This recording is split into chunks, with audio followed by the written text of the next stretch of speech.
Welcome to the first RTF student meetup of the fall semester. Glad you could make it today.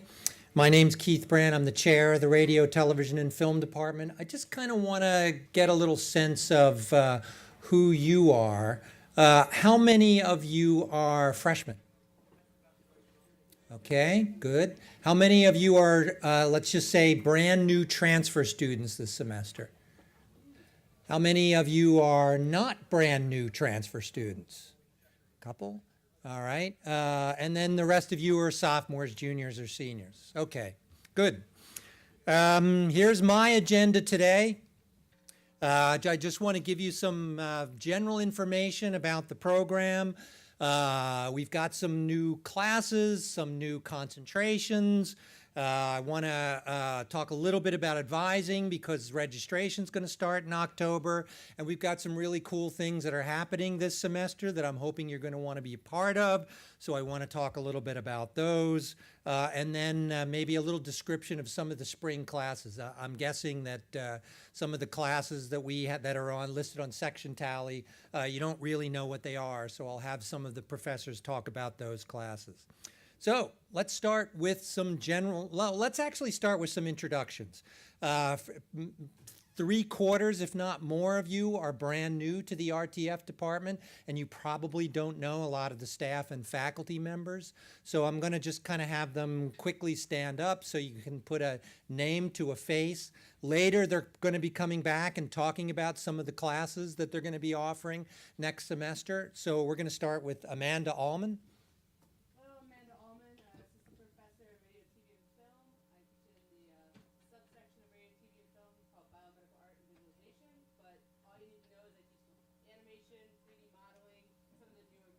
We're going to come back to that too and talk about those courses that you can take.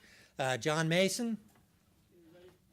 Jonathan Mason, I teach film production 2, advanced film production, screenwriting, and TV. Dr. Joe Bierman. Hello, I teach film production 1. I teach film production and film studies. I teach film production 1. I teach film history. And I also teach a course called Contemporary International Cinema, which looks at film festivals and recent things that are happening around the world. Gina Gondos is our academic advisor. If you don't and have not talked to her by the end of this year, you're actually doing something wrong. Anything? Okay. Colleen Montgomery, one of our newer faculty members. I teach applied media aesthetics. This is with my students. I'll be teaching a Disney course as well. Paul Montacone. Hi, I'm a lecturer here, and I teach movie industry right now, and I'll be teaching the media industry spring, movie industry plus. We'll talk a little bit about that. Mahman Razi, also one of our new lecturers here in the department. Hi everyone. I teach mostly screenwriting and film production. Let's see, David B. and Cooley in the back of the hall. Yeah, I'm hiding back here. I teach TV history and appreciation of the 50s, of the 60s, of the 70s, and then we don't appreciate it anymore. But I also teach evolution of quality TV, which includes old TV, current TV, and because I'm a TV critic, some TV that isn't even on the air yet. So you take that course, you get to see some stuff that isn't on the air, and then I also teach film history. He also has a new book on television finales that's going to be released in November. Keir Politz, also in the back. Hey guys, Keir Politz, teach screenwriting courses, episodic courses, and I've taught production. Good to see you guys. Let's see, Casey Holcomb is also back there. He's our television production coordinator. Again, you'll probably meet up with him at some point in time. And just outside the doorway is Leo Kirshner, who is the assistant director, the assistant general manager, of WGLS. And again, they'll be here for a little bit of time if you didn't get a chance to talk to them out there. I'm going to talk a little bit about the student clubs and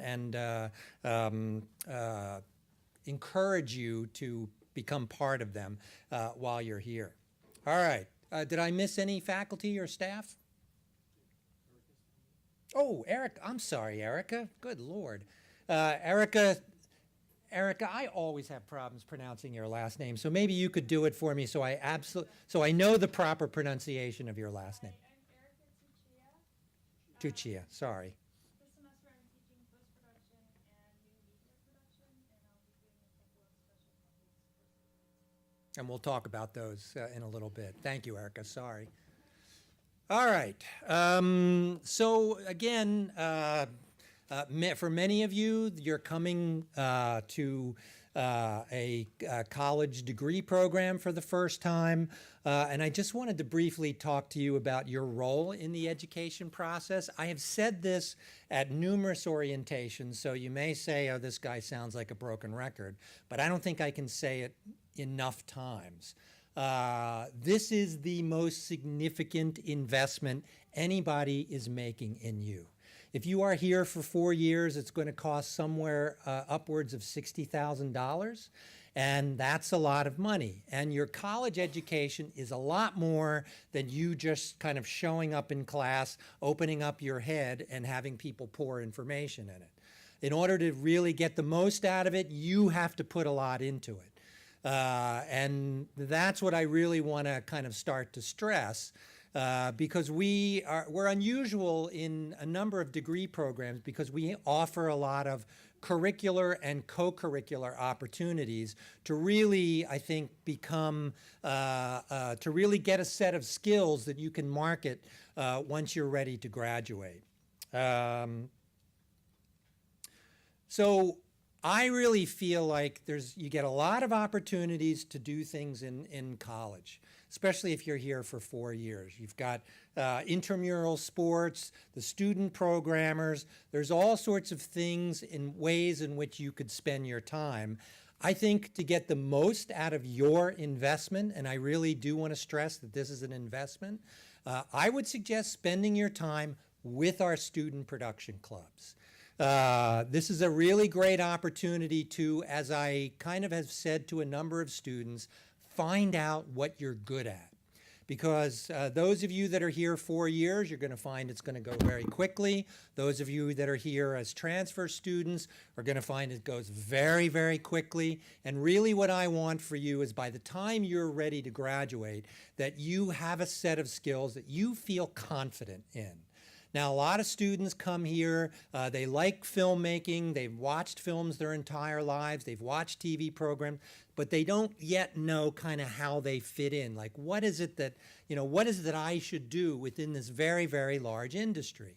And the way you find that out is you study in the class and you participate in the student production clubs, so that if you're interested in filmmaking, the cinema workshop, they shoot 3 short films a semester. They're all student films, and maybe the first film you'll be the boom operator, and eventually you'll work your way up to director. But you don't know what you're good at until you really start to immerse yourself in this. Same thing with Rowan Television Network. Rowan Television Network offers you an enormous number of opportunities to really start to figure out what the television production industry is all about. I'll often say that, if you're interested in being a cinematographer, I think you should be out there at the football games shooting the football games on Saturday.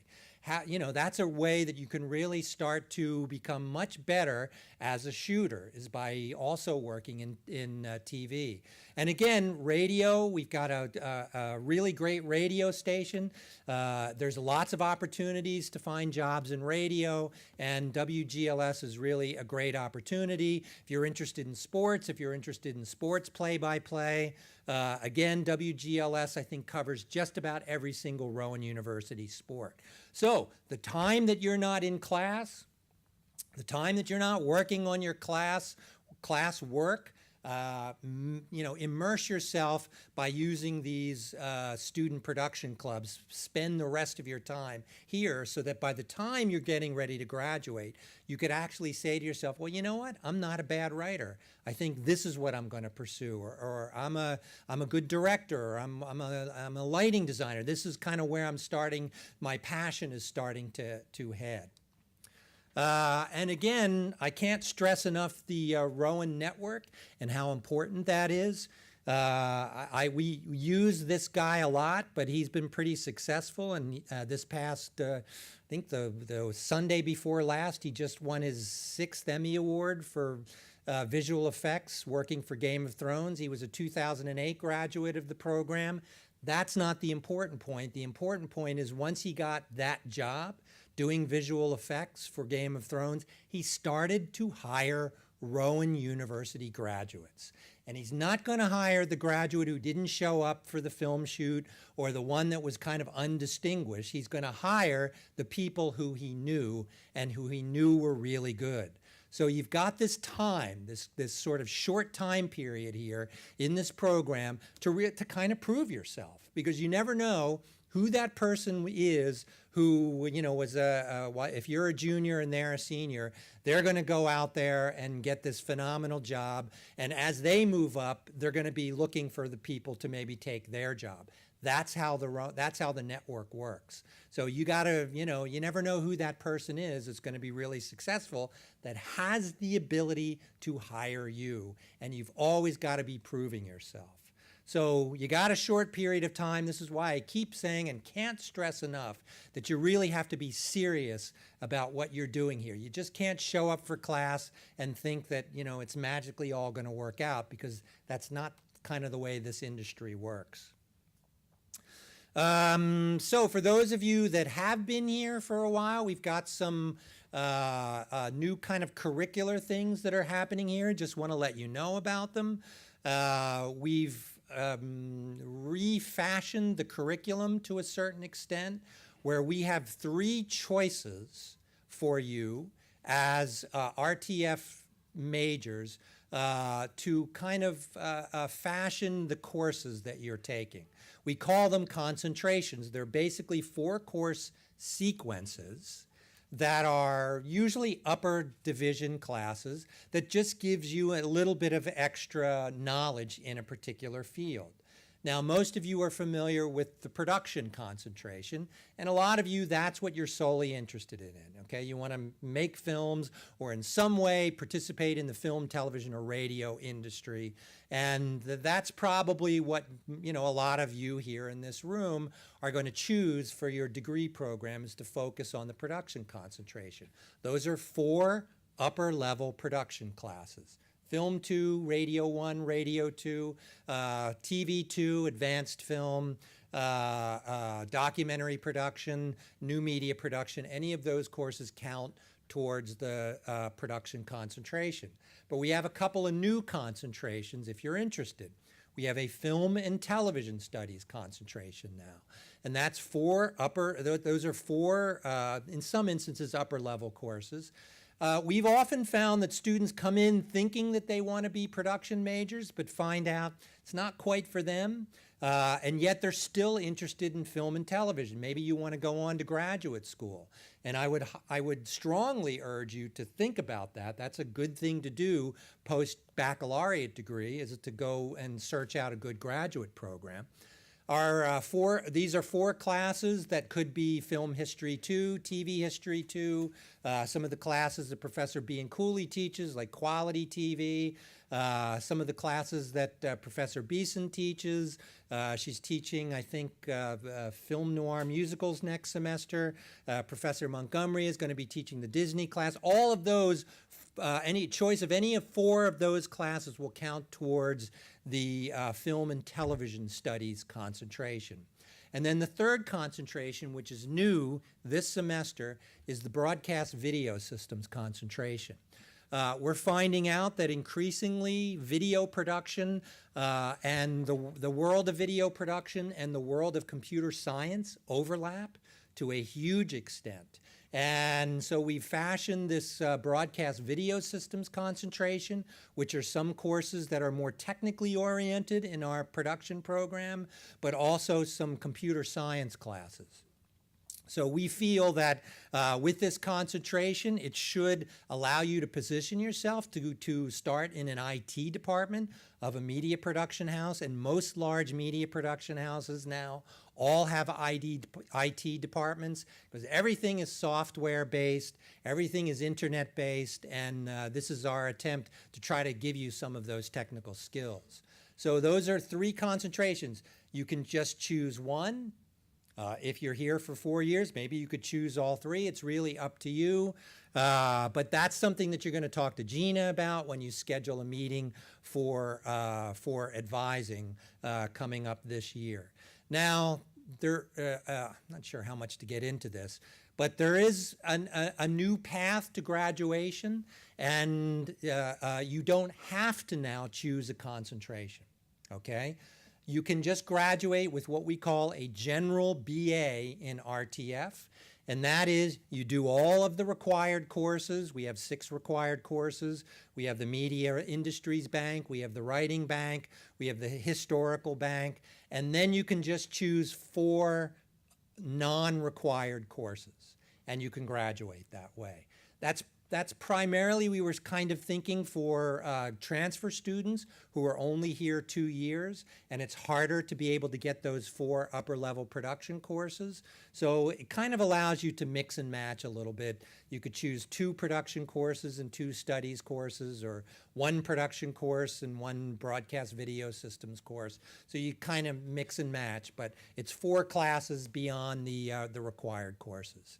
So that's our new tracks. Before I kind of go on, anybody have any questions about the curriculum? And I am going to have individual faculty members come up here in a little bit and talk about the courses that they're going to be offering next semester, so you kind of know, you have a sense of what you can choose from when you go to start registering in the middle of October. Any questions about concentrations? Actually, before you ask any questions, I also want to mention we've got lots of really interesting minors. And again, if you're coming here as a freshman, there's lots of opportunity for you to pick up a minor. We've got the new media minor. We've got a creative writing minor.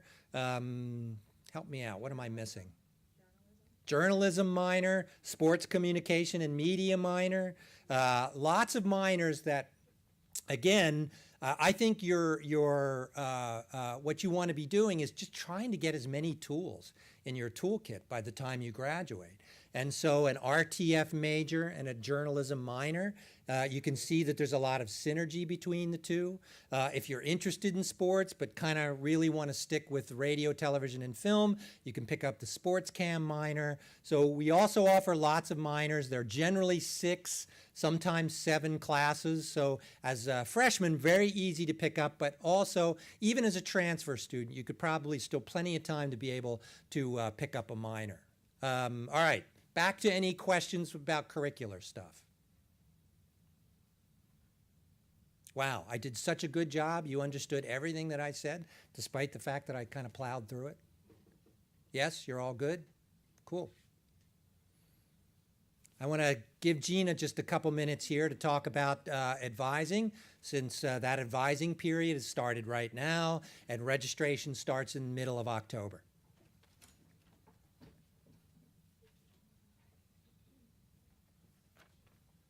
Hi, everybody. Thank you so much. I just want to reiterate something that Keith started by saying. I am your academic advisor for RTF. I am here to guide you. I am here to advise you.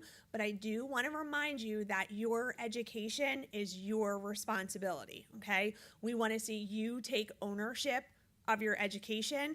We want you to be proud of the degree that you are earning, and you have to be invested in your education.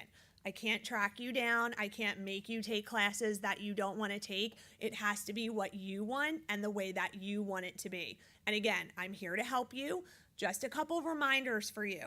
The biggest one is, and I had a senior who contacted me this morning about this. What do you guys know about grad? What has been my message about grad for a year and a half? Some of my more veteran students. What do I tell you about grad? Your grad report. Don't look at it. Don't follow it.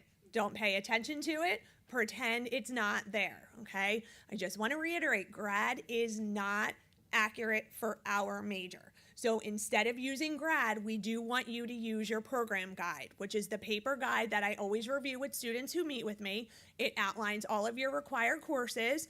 So that's the document that you need to make sure that you're following as you're choosing courses and meeting with me semester by semester. Please keep in mind that in order to graduate, you need 120 plus credits to graduate. Keith just addressed some new curricular changes coming down the pike. We may have juniors and seniors that are following one curriculum. We have transfer students that are following another curriculum. We have freshmen that are following the new Rowan Core curriculum, okay? So that's why it's important to follow the program guide, discuss any changes with me, any course selections, you can certainly do that with me, but please do not follow grad because now that we have different curricular options, grad is more messed up now than ever, okay? So please make sure you're not following it. 120 plus credits to graduate. Please make sure if you wanna, we need you to do well in your classes, okay? The grade requirement for the required RTF courses is a C- or better, okay? If you take an intro to sociology class and you get a D, that's okay because it's a gen ed required course. But if you're taking film history, it's not okay for the GPA, but we can still count it. You cannot get a D in TV industry. You cannot get a D in film history to 1940. You can't get a D in new media production, okay? Your RTF grades need to be a C- or better. Your GPA needs to be a 2.0 or higher, both in your major as well as overall, okay? We are now instituting something called academic warning. We did not do that in the past, but the university is moving to do that. So if your GPA falls below a 2.0, you will be placed on academic warning. You then, if you do not increase your GPA, could go on academic probation. And if your GPA still does not increase, you could be up for academic dismissal. We do not want to see you do that. We don't want you to be one of those students that we have to meet with on the dismissal committee, okay? So keep in mind your GPA, the number of credits that you need. It is not enough just to earn 120 credits. You also need to make sure that you are taking the correct courses in the correct banks on your program guide, and that's why following the program guide is so important. So you do have to make sure you're taking the correct core courses, your industry convention courses, your media writing, your genre medium studies courses, whatever your concentration is, but do not forget you have to take 11 free elective courses, and you do have gen ed requirements as well. Your comps, you are only required to take one math course. Some of you, if you've gotten curious and looked at grad's going to tell you you have to take 2 maths. You absolutely do not. You only need to take 1. You need a 4-credit lab science. You need SBSs, HHLs, non-program electives. Okay, so you have to make sure that you're satisfying the course requirements, the Rowan experience requirements, your lit, your ACE, your public speaking, your MG, which is multicultural global, your lit requirement. So all of those things combined will help you to get to the 120 credits. You just have to make sure that you're satisfying the courses as well. The other thing to know is in order to make an appointment with me, emailing me is not the way to do that, okay? You need to schedule an appointment through Rowan Success Network powered by Starfish, or we call it RSN, okay? If you are unsure as to how to schedule an appointment with me, if you walk into the RTF department, we have postcards sitting right on the desk that give you step-by-step instructions about how to schedule an appointment to meet with me. Okay, the very last thing that I want to emphasize is please, please, please check your Rowan email on a daily basis. I cannot emphasize that enough. You're going to get emails from me. You could get emails from Keith. You could get emails from your individual professors. One of the biggest issues that we had this semester is in the spring, we emailed all the students and said, we're doing away with film scenario, and it's now going to be called Screenwriting 1. And we're doing away with TV program packaging. It's now going to be called Episodic Screenwriting 1. And I dealt with, in the past 5 days, 7 students who took film scenario writing in the past, got A's, B's, C's, and registered for Screenwriting 1. We can't double count courses and credits. So we informed all of the students back in the spring. We expected that students checked their emails and got that information, and yet we still had students doing something that they weren't supposed to do. Okay, the information that we send you is critical. If you see anything from Keith, myself, or your professors, read it, pay attention to it, and reach out to us if you have any questions. Any questions for me? Okay, thank you. I'll add one more thing about Gina. She can't take walk-ins. We've got a lot of students, and so the only way you can make an appointment is to do it through Starfish. So, you know, if you kind of just, registration is starting tomorrow, I'm gonna just see if she's available. Not gonna happen, okay? She gets booked up very quickly because we have a lot of majors, and she's responsible for all of you guys, with the exception of freshmen. And I just want to make sure that you understand this. Esther Mummert, if you're a freshman, Esther Mummert is still your advisor, okay? So if you're a freshman and you need to register next semester, you want to make an appointment to see Esther. But as soon as you're getting ready to register for your sophomore, junior, senior year, Gina will be your advisor. One more thing, too, that I want to mention is we've said this to a number of students, but we witness this all the time. Something happens at home and you start to struggle, and our motto is don't keep digging, okay? If something happens at home, if something happens with your health, let us know what's going on, okay? Because just sort of ignoring your classes for 3 weeks or 4 weeks is not going to help you whatsoever. If you let the professor know, we might be able to kind of give you some options, but it's really, really important to just kind of not ignore what's going on here, because, you know, we've seen this over the years, people, you know, struggling, and then all of a sudden they basically lost an entire semester. So let us know what's going on so that we can try to help you as much as possible. All right, we got some cool things happening this semester. I want to just go over 2 of them. In 2 weeks, we're doing our Stars and Screen conference. We've got some amazing people, really well-known people in the field of film history who will be coming here to talk at the conference. We're going to be screening films and having panels on various aspects of film and television, and we could use some help. Actually, we could use volunteers. So if you're interested in volunteering to help, it might be manning a table for registration, or it might be just doing tech for the various workshops. Please let me know. Reach out to me. My email is brandk@rowan.edu. Send me an email or find me before you leave this meeting today and give me your name and your email address. We're looking for, you know, 6 or 7 students that might be able to help us to volunteer during this conference. That is a week from this Thursday. It's a week from this Thursday. It's Thursday, Friday, and then Saturday up until noon. And like I said, if you're interested in film television studies, you really need to kind of be part of this, because it's you know, we've got some really, really great people that are coming here to speak. So I'd love to have some student volunteers for that conference. RTF Media Festival. I'm going to invite John Mason up here. He's sort of the director of the RTF Media Festival. We'd like, for those of you that are just coming to the program, tell you a little bit about the festival. For those of you that have been here for a while, for those of you that may want to consider submitting work, he can tell you a little bit about this. Hey everybody, so the RTF Media Festival, it's our 5th year.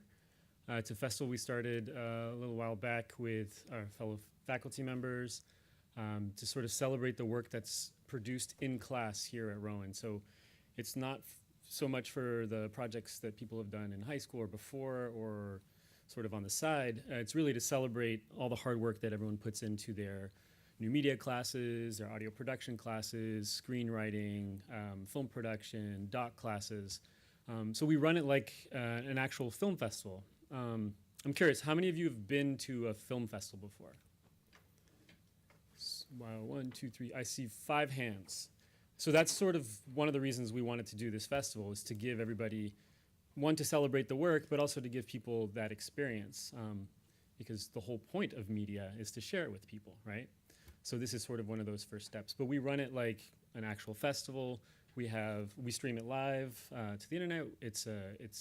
We have an award ceremony afterwards with real prizes.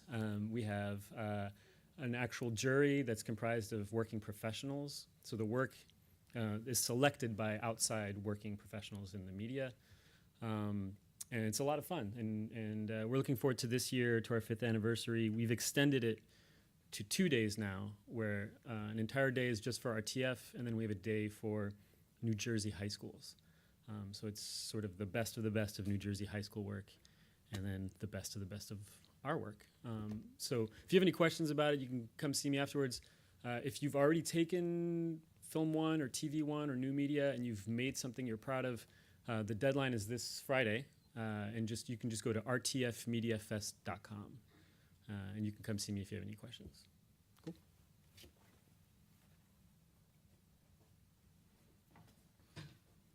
Also, for those of you that are freshmen, if you made any media, if you made a film while you're in high school, well, that's also open. So anything you did while you were in high school, like throughout the last year, feel free to go to our website. If you want to submit your work, it's rtfmediafest.com, rtfmediafest.com. Even if you don't submit something, please come. Like I said, it'll be a lot of fun. You'll see the work of your peers here in the department, and that, to me, is also very interesting and instructive. So that's Friday, November 1st, Friday, November 2nd, Saturday, November 3rd.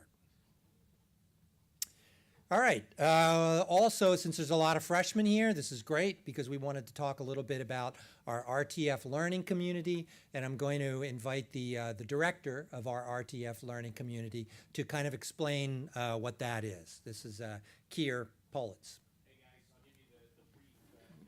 I'm going to ask you to come up here so we can get it on.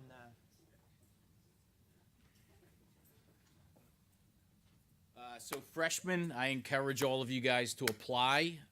It's a great opportunity to, application process starts in October, correct? Yeah, you'll probably get something that says by the end of the month. Okay, good. It's a great opportunity for you guys to be a part of a cohort that's a select group of what tend to be the more ambitious students in the program. And something that previous students have loved about it is that you are automatically placed in the courses that you need to complete the program, the major. It is at the required courses. So come registration time, you don't even have to worry about going through all of that rigmarole, that process. You're automatically placed in the courses. Some of the added benefits are you're with the same classmates.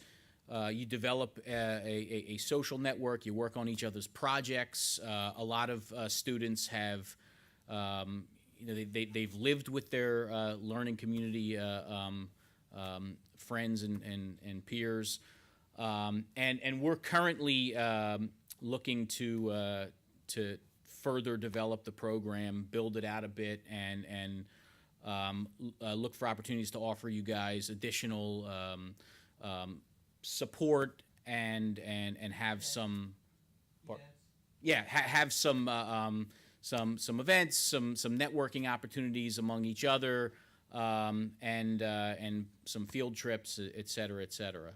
So we're looking to expand upon what it already is, but it's a great opportunity to come together if you're serious about writing and directing and producing and making films, just to get with a good group of people immediately so you can take full advantage of your time here.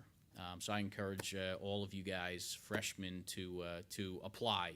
And we have a big class. I think we have 60 freshmen this year. I think the cap is 15 still for the learning community.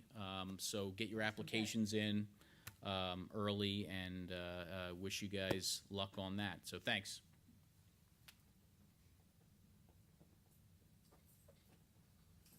and we're working on this. I'm not sure we'll be able to do it, but we're working on possibly being able to give everybody in the learning community a washer and dryer. I'm not saying it's new necessarily, but thanks, Keir. I'm putting this up because we're sort of in the early stages of seeing if we can make this work. Since 2008, we've had lots of our graduates after graduating move out to LA. We currently have a cohort in LA of about 70 RTF majors that are now actually living and working in the media industry in LA. In the last couple years, we've offered 1 or 2 paid internships out there, and it's been very successful. The idea of just being able to spend some time in LA has been a really wonderful experience for the students that have gotten the internships.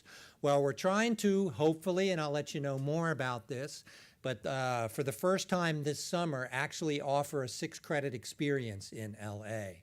That would consist of a internship, a 3-credit internship, and a 3-credit cinematography class taught by hopefully one of our graduates.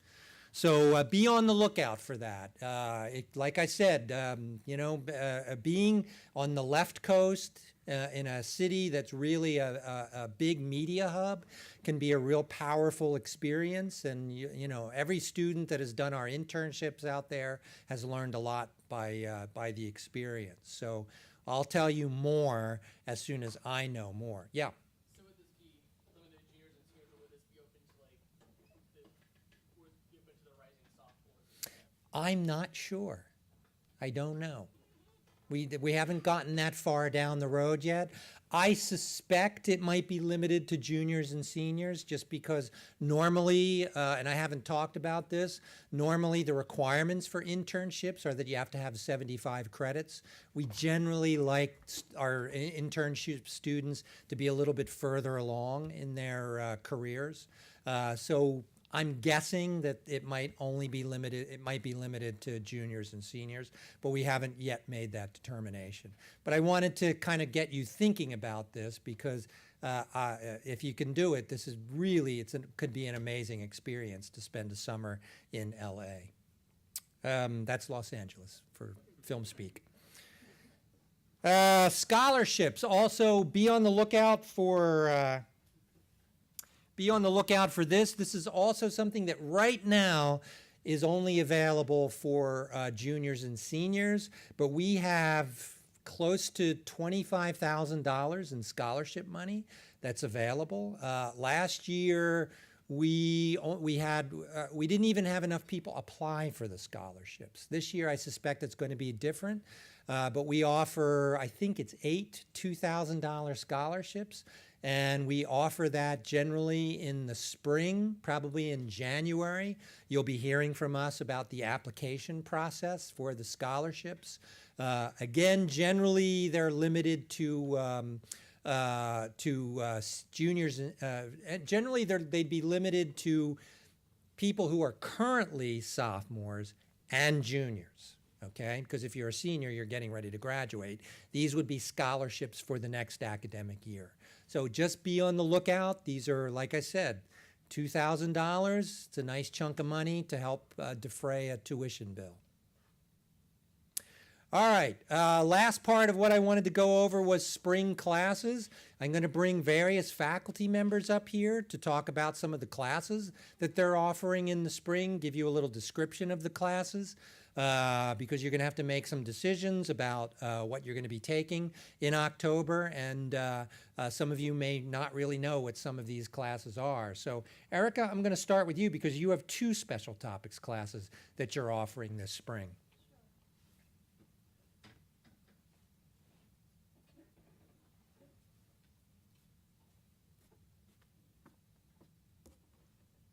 Hi, I'm Erica Tuchia again. I'm teaching 2 special topics courses next semester, so I'd like to introduce you to both of them. One of them is immersive media production.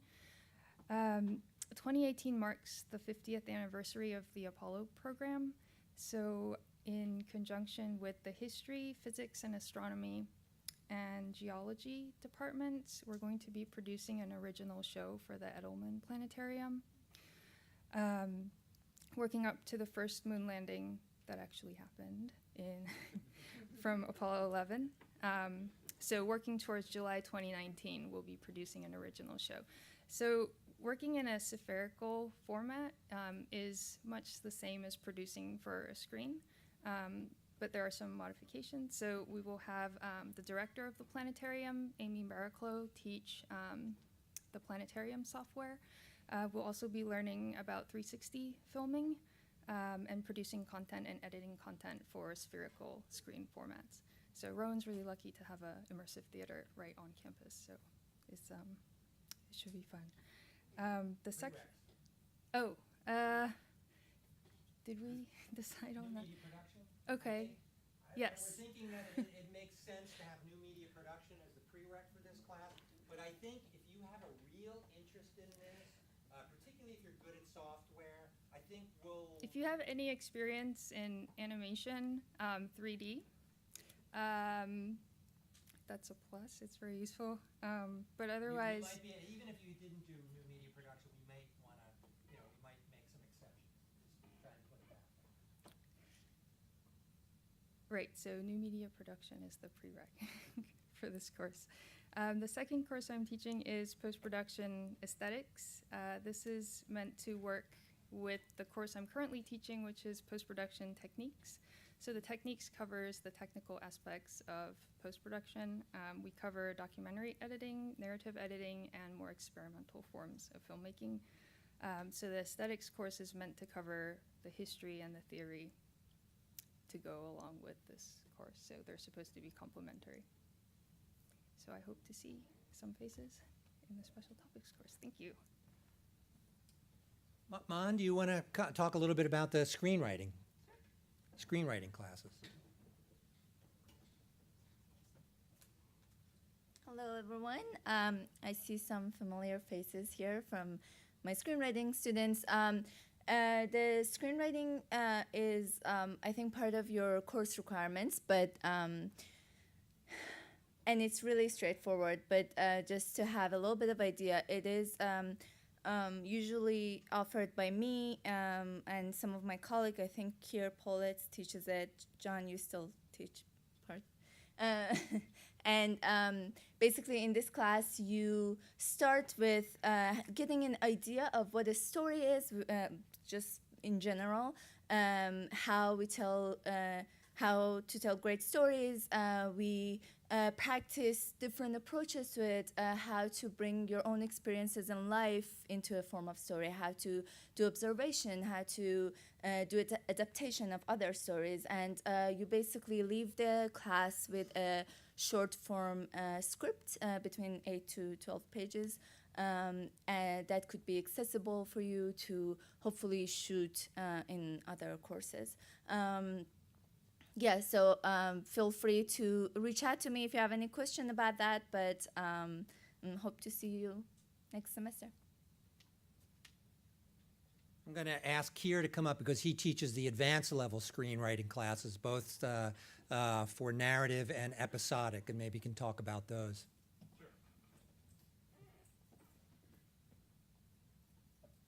Yeah, Screenwriting 1 is writing the short. I think it's in the title of the course, actually. Screenwriting 2 is writing the feature. So in that course, Screenwriting 1 is the prerequisite for that course. In that course, we are going to be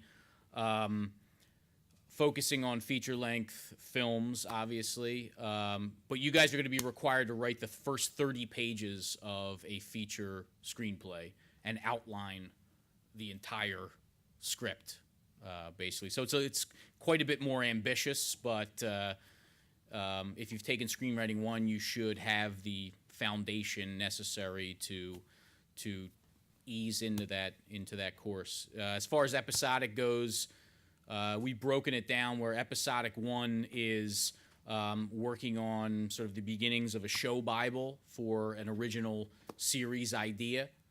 And then for episodic 2, you take that show Bible. I mean, it's intended to have you take that show Bible and actually write use it to write the pilot episode of your show, so that both of those courses together can you can come out of those courses with a clear vision of an idea and then a pilot script for your show. Is that enough? Make sense? All right.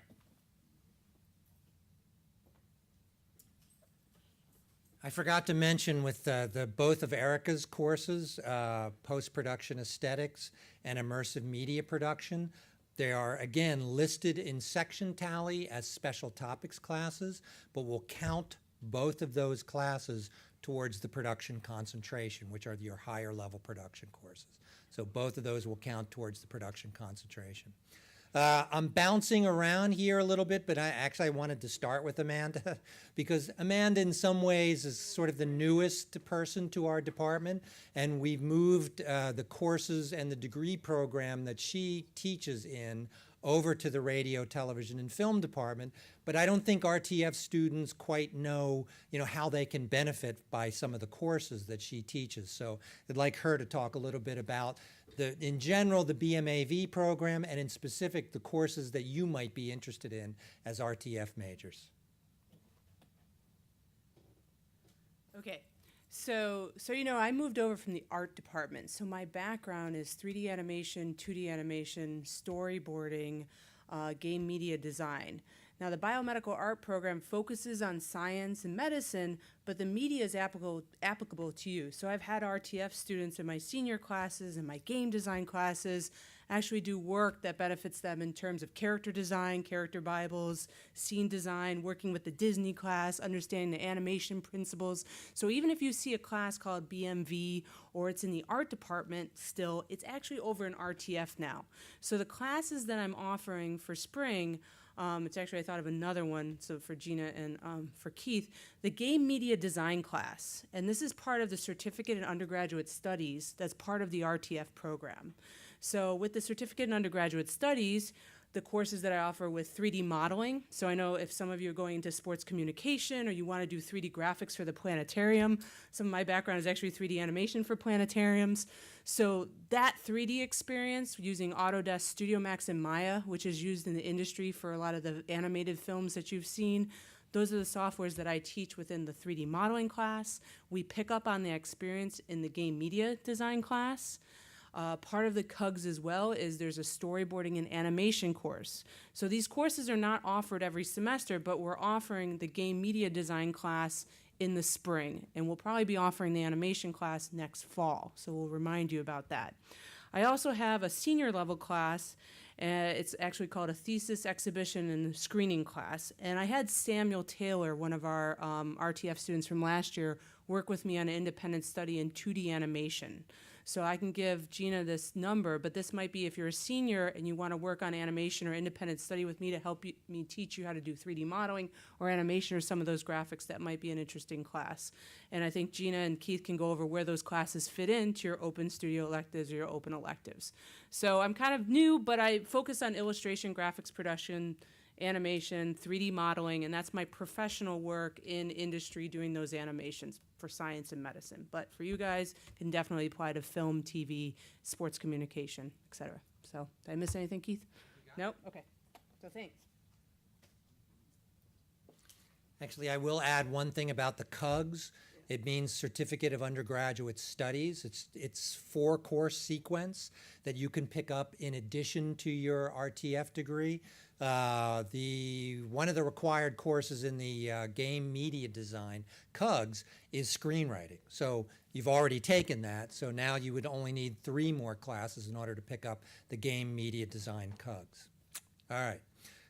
Let's see. Paul, you want to come up and just briefly talk about media industries? We're going to confuse you here even more with our curriculum because we just changed the requirements in our industries bank, and we took what used to be the television industry and the movie industry, and we combined it into one class.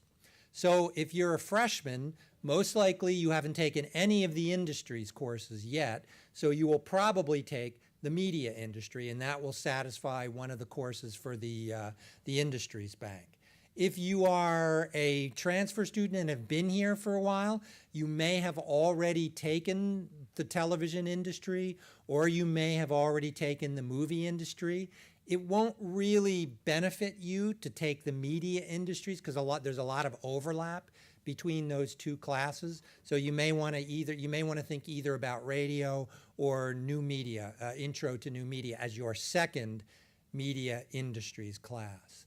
But from here on in, we're going to be offering this new class called the Media Industries. And Paul, tell us a little bit about that. Tell us about this class, Paul. Hello. So the Media Industries class, as Keith has indicated, is replacing in the industry conventions bank the TV industry and the movie industry. And the reason for that is, I'm sure, much the same reason that we now have episodic writing and feature writing instead of TV and film, which is that these industries have converged, where you would see a story that unfolds over 10 hours would be on a streaming platform, the same platform on which you would see a movie. And increasingly, companies like Netflix and Amazon are stepping into the film space. They also are supplying us TV. So given that the industries are converging out there in the world, we think they ought to converge in terms of classes. And the jobs that you will hopefully get in the future in media production will often end up crossing between these two. There's not a hard and fast barrier. So the course reflects that. The one thing I would say, or a couple things I'd say about the general focus of the course and the idea behind it, is that it is a requirement that sort of hopefully bridges some of your studies work and some of your production work. So it's about production, but while your production courses tend to focus on learning how to use technology, learning how to work in a team, or learning how to express yourself with materials, we're hoping, and all of those tasks are very problem solution oriented. You're dealing with problems in front of you. What we hope this class lets you do is step back and consider the industry from more of a studies perspective. So you'll read about how it works, and you'll see parts of it that you don't see when you're just working on a final project. So we look at the context of the industry, and then we'll look at your careers through different lenses. So that's basically the pitch for the course. And if you have any questions, you can email me, and I'd be happy to tell you more. Thank you. We have another special topics class that we're offering in the spring that I have a feeling is going to be very popular with students. So I'm going to have Colleen come up here and talk about her Deconstructing Disney class. Hi, everyone. So I recognize a lot of you from media aesthetics. Hi. So if you'll all probably end up taking media aesthetics, I don't need to talk about that too much. But since we have kind of revised it in recent years, it provides you with basically the vocabulary, the skills, and sort of the critical concepts that you need to be able to understand how media are made, how to interpret them. And these are things that people who work in the industry understand. They're able to break things down and analyze them and understand why they're shooting things certain ways, how to record sound most effectively, etc. And then my Disney course, it's about the Walt Disney Company writ large. So we'll explore different facets of that company, from its animation unit through to, say, its acquisition of Lucasfilm and entry into producing Star Wars movies. We'll look historically at the company and its media production from the 1920s through to the present. And then we'll apply various critical lenses to our object of study, the Disney company and the media it produces. Critical race studies, gender and sexuality studies, historiography and history, and reception studies, and also industry studies. So we'll be looking at this case study of the Walt Disney Company as a way of talking about different ways of looking at media, because Disney's one of the biggest media conglomerates in the world. It produces all different type of media. So it's a great way to think about different perspectives on our current media landscape and how we got here. So if anyone's interested in that course, let me know. You can send me an email to ask more about it. It should be fun. Might also have you rethink some of your treasured Disney movies in a good way, I think. So, yeah, thanks. And since you'll all either be working for Amazon or Disney in the future, since those will be the only jobs available in the media industry, you may want to consider taking this class. Let's see. Joe, do you want to say anything about the film history or film production? Those are the classes you're teaching in the spring. So I teach Film Production 1, which is the first of the three film production sequence courses. It's a course that introduces you to basic technology. So we spend the first project is basically learning a camera and really testing it the way a cinematographer would to figure out what it does and what it does well and how to troubleshoot it and work around problems. The course is very sort of practically based on things that you would do in a normal production process. The second project is on storytelling conventions. So how does a basic director make their day in terms of what is basic coverage? How do you get it? How do you get it quickly? We give you a script, we break it down, we organize shot lists and storyboards and so forth, and we go out and shoot it. And then the final project is sort of the creativity of taking those tools, the technology, and the production practices, and making something that you work with a group of people. It's about collaboration. Collaboration is something that is maybe foreign for a lot of people. A lot of people like to take their cell phone and go make a movie and cut it on iMovie, and they don't know how to sort of work with other people and sit at a table and mine the best ideas. So we spend a lot of time pre-producing and then a very quick period making a film, and then you dive into post-production. Everybody edits their films, so even if you work in a group of 5 people, we end up with 5 versions of that film, 5 different cuts of that film. So everybody walks out of there having edited a project. Film history, I'll teach that in the spring, and that now is called Film History to 1940. So we start in the late 1890s and we come up to 1940. That's the period where a film goes from a scientific invention to a novelty entertainment to becoming a storytelling vehicle, and then the development of a very complex industry with very complex and sort of interesting conventions or rules of storytelling. So we look at that unfold and how it unfolds. We look at some of the major players and some of the directors that came up in that time period. We look at the transition from silent films to sound. And a lot of times students go, oh, these are old films, they're black and white, I don't care about them. What I always say is if you're going to go forward in this industry, there are going to be many, many changes in the industry landscape. If you know where we've come from, if you know the things that were in fact sort of ground-shaking changes and the things that weren't so much changes, you will be in a better position to absorb what comes down the road. So knowing what happened when sound came in prepares you for streaming and allows you to really look at it and go, what changes in the way I do things? What changes in the way I make a living?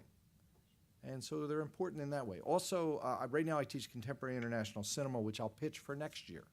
I teach that in the fall, and you'll be looking for, if you're a freshman or a transfer, you might be looking for a multicultural global course. This is our multicultural global course within the major. I usually teach it in the fall because it's the festival season. We are just coming out of Toronto, and we just had the Cannes Film Festival back in May, and now we're coming into the big sort of festival/awards season. All the Academy Awards nominations and all that will be happening in the beginning of next year. But if you want to know where we're going and what films are actually sort of shaping the discussion in this moment, you would be paying attention to Toronto. You'd be paying attention to Venice that just ended. You'd be paying attention to the New York Film Festival, which will open in 2 weeks. And I focus on those film festivals. I talk about festival culture. I talk about what is a festival film. I have a lot of students who want to make a film and get it into a film festival. Festival films are a genre unto themselves. They do very specific things. There's sort of a range of things that festivals like to look at. How do festival programmers sort of pick their slate of films, and what do you expect when you go to a festival? And they're very different than what you would find in mainstream commercial cinema often. And many festivals are different. Knowing the festivals in terms of what is different about Toronto than what the New York Film Festival is trying to accomplish. So all of those kind of things. And then we watch a lot of really recent films and sort of try to analyze them in terms of what does it tell us about where we are and where we're going. And we look at films from all over the world. So if you're looking for a multicultural global course next fall, you might want to think about that course. Okay, and I'll make a pitch for Amanda's courses because her students are really wonderful students. They're learning, storyboarding and animation, and I was able to hire 2 of her students for a project that I'm working on, pay them real cash money to do illustration and animation for me for a documentary I'm working on. So I would highly recommend those classes to RTF students. Thank you.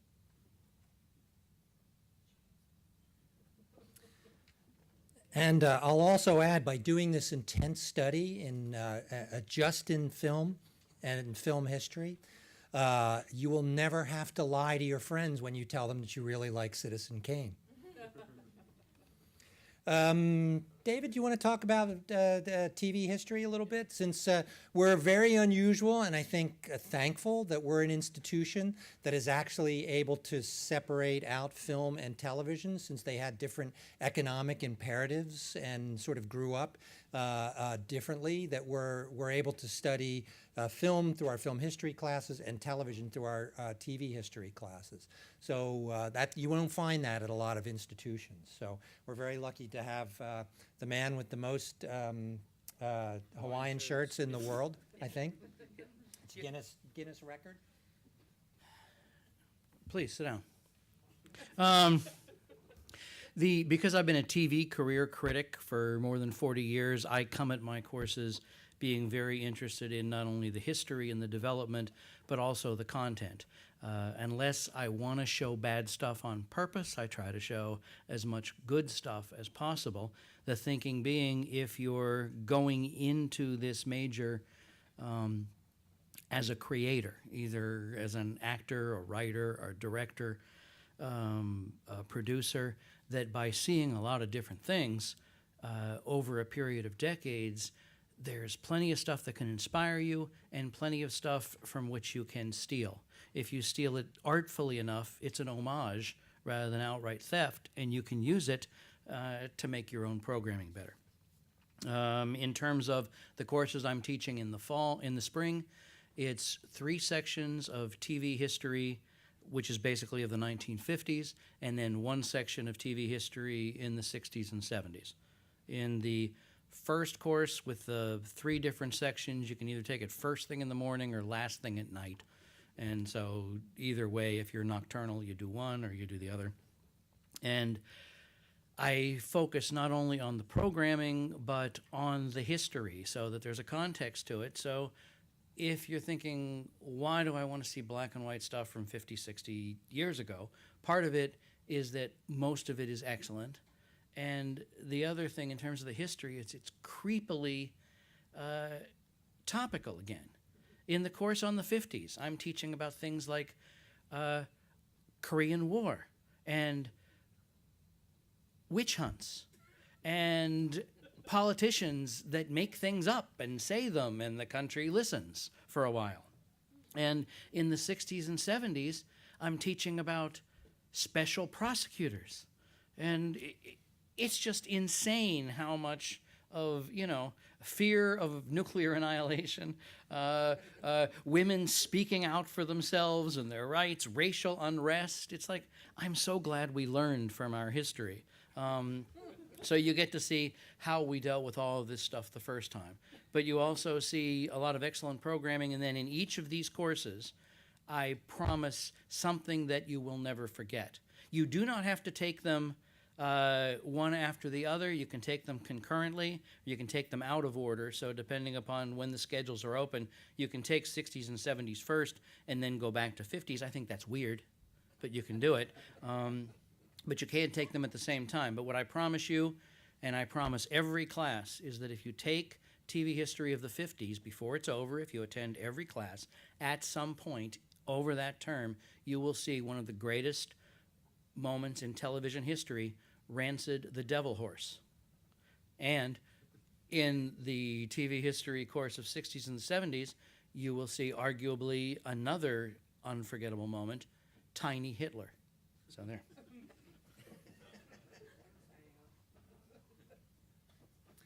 That doesn't pique your interest. Nothing will. So a lot of students are interested in film production. Joe talked a little bit about the required intro level class. Again, applied media aesthetics, a required course for everybody. The prereq for Film 1 is applied media aesthetics, and the prereq for Film 2 and advanced film is Film 1. So applied media aesthetics and Film 1 are required courses within the department. Maybe, John, if you want to talk, just come up and talk a little bit about the advanced film production classes. Hello again. So after you've taken Film Production 1, which is the required course, if you're interested in doing some more production, you can take Film Production 2, which is similar in structure to Film Production 1. You're working as groups, you're working with sort of more advanced cinema production cameras, and we introduce lighting. So it's sort of an introduction to cinematography and lighting, and we introduce sync sound. And then the last production course we have is the advanced production course, which basically is kind of like a producing class where we take a script at the beginning on the very first day of class, and we go through the entire life of a film, meaning we develop the script, we work with the writer. Once we're satisfied with the script, we go into pre-production, we talk about scheduling and budgeting and all the things that a producer does. We pre-produce the script, we go out and shoot it as one big unit, and it's, we work as a large crew the same way you would on any professional set. So that's sort of like, your opportunity to do a large scale project here. So that's pretty much it. I want to point out that advanced film, which John generally teaches in the fall, and documentary production, which Professor Nikolai teaches in the spring, are really kind of like our capstone production courses. They are production at the highest level. The projects that come out of those classes generally get sent to festivals, national festivals. In many instances, they are win prizes. We've got the documentary from last year, the spring class, that is a finalist for a major award at the Broadcast Education Association. We've got the final film from last year's advanced film class. It's currently making the rounds at film festivals, where it was just at Coney Island. Just at Coney Island last semester. So like I said, these are, really high-level projects, and they are great resume projects for you, but it's kind of your responsibility to make sure you get all the prereqs. As I said before, it starts with media aesthetics in the foundations class, then Film 1 and TV 1, then Film 2 or TV 2, and then advanced film and documentary production. All right, I think, did I get to all the classes? Yes, did I miss anyone? All right. Any questions? Well, we have just a couple more minutes. Yes? Just that if anyone is interested in graduate school, please feel free to talk to me as well. I highly... Yeah, I mean, I like I said, I think graduate school is a great thing to be thinking about. It's a good thing to be thinking about now to kind of prepare for that. Most of us were graduates of graduate programs, and they were tremendous experiences. Gives you a chance to do a deep dive in your field, and you get another network of people who most likely you kind of stay friends with the rest of your life. So really, I strongly urge you to consider thinking about a graduate program upon graduation or post-graduation. And yeah, you can talk to Colleen if you have any questions about that. Other questions? Yes? Screenwriting is not a minor, but creative writing is. So because you have to take 2 writing classes, you're already getting, as part of your RTF degree, you're already getting screenwriting and either screenwriting 2 or episodic. So yeah, if you're really interested in writing, my suggestion would be you can take, all 4 of our writing classes, but you could also add a creative writing minor. I think that's as a matter of fact, David, your son's interest in writing started with a creative writing class here at Rowan. I was hoping you were going to elaborate on that. But Yes, it did. Yes, it did. No, he went out, he graduated 10 years ago, and now I'm really proud of this. He is one of the staff writers in the writer's room of Jordan Peele's new show for Amazon, where it's a fictional drama about Nazi hunting in New York in the 1970s. So my son, who was born in '85, said, "Yeah, sure, write what you know." Other questions? We're going to hang out here, I think, if the faculty can, or if you have any further questions or want to just, have some private questions. We'll be here for a little bit. Thank you for coming. Have a very successful semester. Stay in touch. I actually had a question about tomorrow. Yeah. I thought there was supposed to be something like an assignment sheet for the first project on Blackboard, and I couldn't find it anywhere. Probably won't be until, it won't be, I have to go take a look at the syllabus, but I'm guessing I'll assign it tomorrow, and it'll be due in 2 weeks. And it'll be due in 2 weeks. No.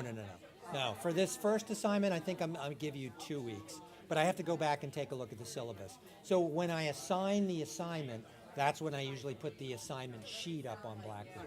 So you're fine. You're not behind. I looked on the syllabus. No, I know I'm not behind, but I just wanted to try and get as much of a jump on it. Yeah, as I could. yeah. But I think the syllabus says 1 week. Fine, we could change that to 2 weeks. Let me take a look. Okay. And I'll let you know. I'll update you tomorrow.